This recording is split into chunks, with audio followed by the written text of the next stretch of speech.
Slice of Life, home of every soul.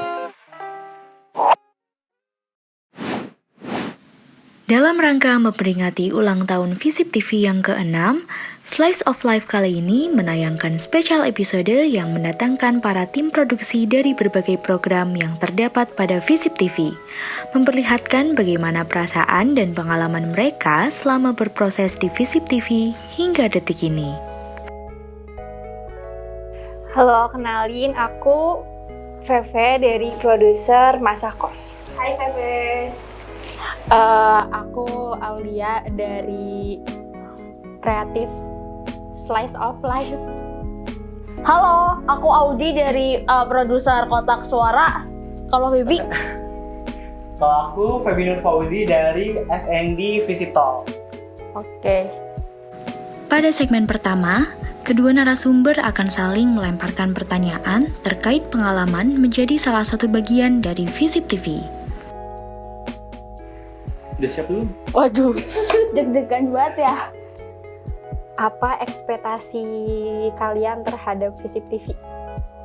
Ekspektasi terhadap Visip TV apa ya?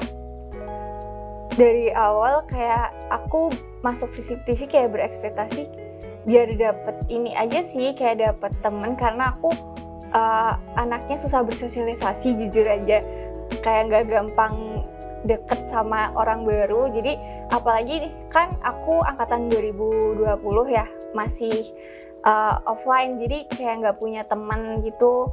Terus kayak masuk Visip TV berharap ada teman yang deket gitu, walaupun beda jurusan, beda angkatan gitu. Jadi kayak gitu mungkin ya. Kalau kakak sendiri gimana? Kalau dari aku, mungkin kalau dari segi gambaran, bener sih yang kau bilang tadi, kalau Ilkom itu emang lebih relevan gitu sama bidang-bidang di Visip TV gitu kan, kayak nggak asing. Dan ekspektasi aku sebenarnya emang nggak jauh dari, oh ini relevan nih sama program studi aku gitu. Terus aku juga emang beberapa kali teman-teman aku kan udah masuk Visip TV duluan. Aku tuh kebetulan baru masuk Visip TV itu pas sekarang kan, maksudnya bareng sama kamu gitu, satu angkatan lah kita ibaratnya. Nah, dari situ aku juga sebelumnya udah dapat gambaran dari teman-teman aku yang udah masuk Visip TV, kayak ini tuh di sini kayak gini kok, kayak gini gitu. Apalagi bedanya aku sama kamu kan, aku lebih ngerasain offline kan, makanya aku sempat tahu nih Visip TV itu sempat megang apa aja, kayak konser Visip segala macem, itu aku sempat ikut juga di situ gitu, walaupun aku belum Visip TV. Dan pada akhirnya ya ekspektasi aku masuk Visip TV aku bisa jadi salah satunya lah gitu, dan pada akhirnya masuk sih. Alhamdulillahnya gitu. Oke, lanjut. Apa tujuan awal kalian saat bergabung dengan Visip TV dan apakah tujuan tersebut sudah tercapai? Tujuan awal aku masuk Visip TV sebenarnya kalau jujur itu pertama kali aku masuk Visip TV kayak karena aku nggak punya UKM. Aku nggak punya UKM kan, terus aku nggak ikut UKM sama sekali, aku ikutnya cuman organisasi doang, organisasi kayak Hima atau kayak BEM gitu, tapi nggak ikut UKM sama sekali kan, jadi kayak ngerasa, aduh kosong aja gitu, kok nggak ada skill tertentu yang bisa aku asah gitu kan. Dan aku mikirnya, kembali lagi tadi aku kebetulan di organisasi sebelum ini itu di media, jadi aku mikir, tujuan aku untuk masuk ke sini itu ya aku pengen mengasah aku cocok gak sih di media gitu, aku tuh pantas gak sih di media ini, fun gak sih aku di sini gitu. Dan ketika aku ngejalanin di sini, apalagi sekarang udah hampir satu kepengurusan ya, itu emang ngerasa banyak banget yang ternyata harus perlu aku pelajarin lagi gitu dari media itu sendiri, dan funnya pasti dapet sih gitu. Kalau dari kamu sendiri gimana? Kalau dari aku, tujuan awal aku hampir sama kayak kakak. Aku nggak ngerti mau masuk UKM apa kan. Terus kayak tahu Visip TV kayak langsung, kayaknya seru deh gitu. Akhirnya daftar deh di Visip TV. Terus nggak berharap bisa keterima di sini karena kan jujur banget ya, aku dari administrasi publik aku mikirnya kayak, oh Visip TV kayaknya anak Ilkom semua deh gitu. Terus jadinya kayak yaudah deh nggak terlalu berharap masuk juga. Terus taunya masuk, terus kayak ya tujuan lainnya juga pengen tahu dunia broadcasting sih, karena dulu tuh sempet mau masuk Ilkom tapi gak dibolehin sama orang tua. Jadinya ya pelariannya ke Visip TV biar tahu gimana sih dunia broadcasting itu. Terus apakah udah dapet belum? Tujuannya udah sih, karena udah ngerasain produksi di sini gimana, terus ikut kayak kalau ada project-project gitu. Worth it lah ya. Worth it. Oke. Apa hal yang membuat kalian senang bekerja di Visip TV?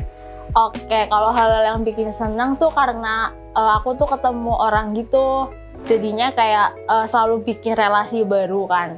Iya. Terus senang aja ketemu orang-orang dan kerja bareng gitu. Kalau kamu?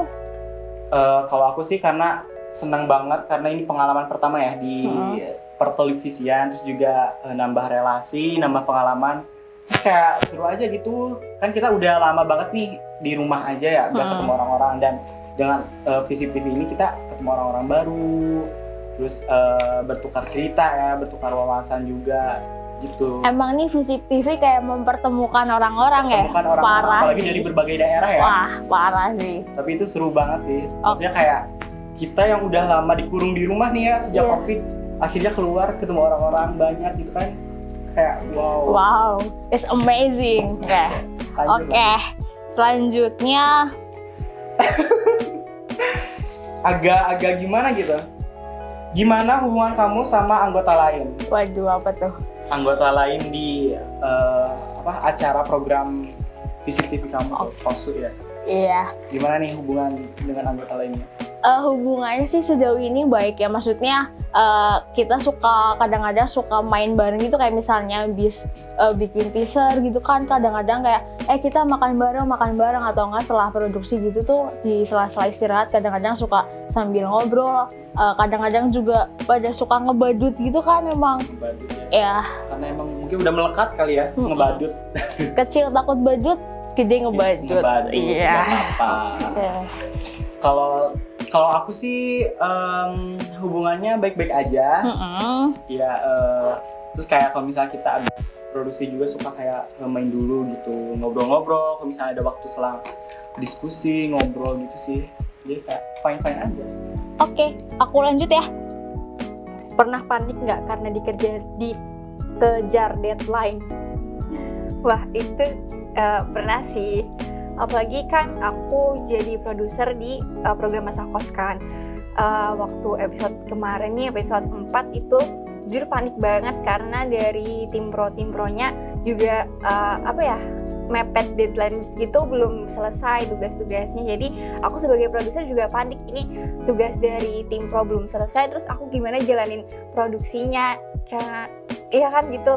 Terus akhirnya ya mencoba tetap tenang sih, karena aku juga harus bikin tenang tim pro lainnya kan. Kalau akunya panik, tim pronya juga ikutan panik kan, jadi malah nggak jalan kan produksinya. Jadi aku mencoba tenang, terus kayak bilang ke anak-anak tim pronya kalau ada kesusahan bilang aja biar kita bantu sama-sama gitu. Kalau kakak sendiri gimana, pernah nggak? Kalau ini kayaknya emang cocok banget gitu ya pertanyaan buat diriku. Terima kasih tim Prosol. Aku tuh emang aku kan orangnya deadliner banget ya, deadliner garis keras pokoknya mah. Nah itu sedangkan sangat-sangat berkebalikan sama pembuatan skrip. Kalau misal pembuatan skrip tuh kan ide tuh nggak bisa didapetin itu pas deadline doang gitu. Jadi ada kalanya ide itu pas lagi deadline malah nge-stuck, sedangkan kita udah dikejar waktu kan. Makanya kalau misal panik sih sering ya, apalagi di Seoul sendiri kan. aku udah dua kali mundur skrip ya kan. Jasmine sama Husna tahu lah ya. Jadi emang paniknya tuh karena panik, ide kok nggak masuk sih gitu, tolonglah masuk, idenya nggak ada. Sampai aku kemarin nih, pas banget kemarin aku sampai cerita juga ke Jasmine kalau Min aku udah nggak bisa, Min aku nge-stuck gitu, nggak bisa ngidein gitu, sedangkan udah dikejar-kejar gitu, ayo tolong buat ini gitu. Itu sih paling kalau misal untuk kepanikannya ya gitu dapet sih ada. Terakhir nih, Kesulitan terbesar ketika bekerja di Visip TV Unsut? Kesulitan terbesar aku yang pertama dulu nih ya, yang di Ya. Visip Talk. kesulitannya itu buat nyari tema yang sesuai sama apa ya, topik yang nantinya bakal dibicarakan gitu di episode tertentu. Itu sih, terus kayak susah buat nyari referensi, nyesuaiin sama tempatnya juga, sama properti yang ada. Nah kalau misalnya di FOTW, Visit on This Week, kesulitannya itu pas udah di depan kameranya gitu. Karena kan kita pakai masker terus pakai kacamata, jadi kayak kalau ngomong kan berembun gitu ya. Jadi apa di FOTW? Iya di FOTW, aku jadi news anchor. Oh wow, keren ya, tepuk tangan dong. Oke. Kalau kamu gimana nih? Kalau aku sih sejauh ini kesusahannya lebih ke untuk ketemu tim produksi aku sih, soalnya kan rata-rata mereka di luar kota nih, lagi pandemi juga gitu kan, jadi emang agak susah buat kerja bareng di satu lapangan, paling gitu sih. Susah buat tatap muka ya? Iya, jadi Google Meet is number one gitu. Panjang ya? Iya. Oke, udah. 3, 2, 1. Sangat-sangat berarti itu. Yah, Ya, sangat berarti. Sangat berarti nggak tuh?